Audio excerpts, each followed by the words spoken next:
although family is what we need to cling on to now, back then that was the start of separation from each other. Was we start to create family over community. So we start to shift from it takes a community to raise a child, a boy or a girl. And we recognise that's a wholeness, it's a bigness, it creates belonging, and we move into family. That comes with pressure because we take away the elders. So in our Western world, what we do is kick our elders into homes. We move away from them. We deem them to be useless to us and a burden. Whereas we go to other cultures, Maori culture, anything like that. Some of my rugby friends who are Maori will go, you Westerners have it so wrong.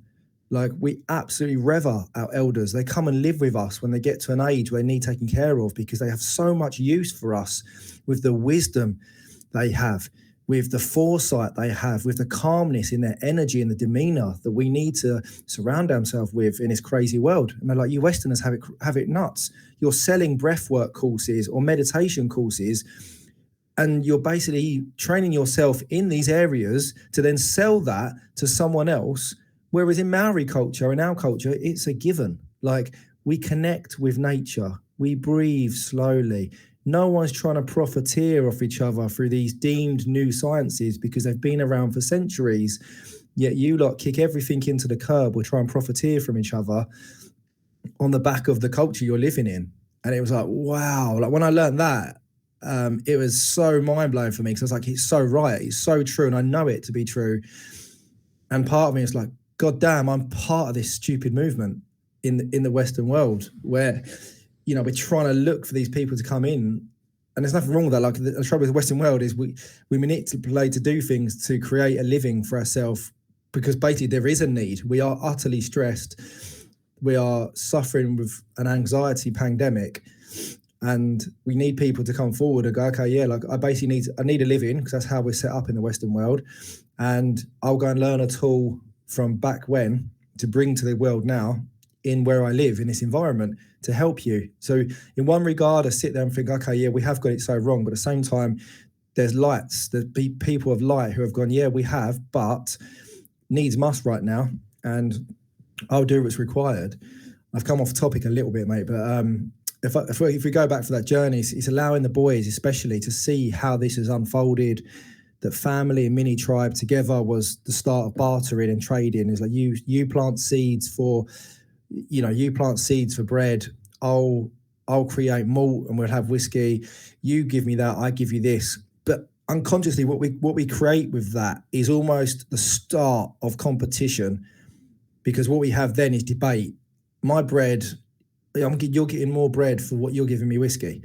So you do this. And from that, we then go into science, and science then brings us into the creation of data, resources. Science starts to create the first elements of a bit of competition.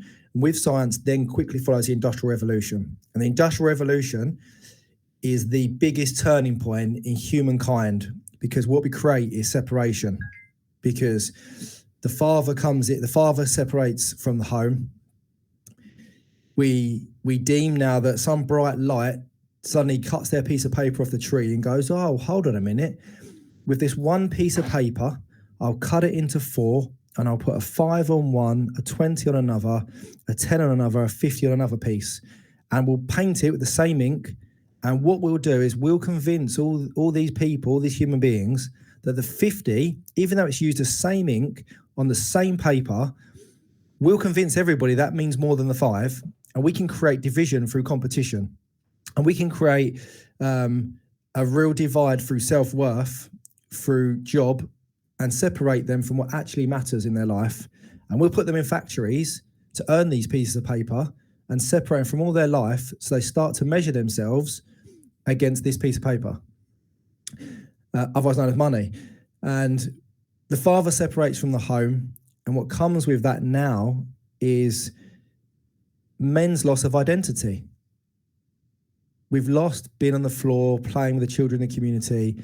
We've lost the ability to initiate young men in the world, because our initiation processes were always, like nowadays, initiation is linked to humiliation.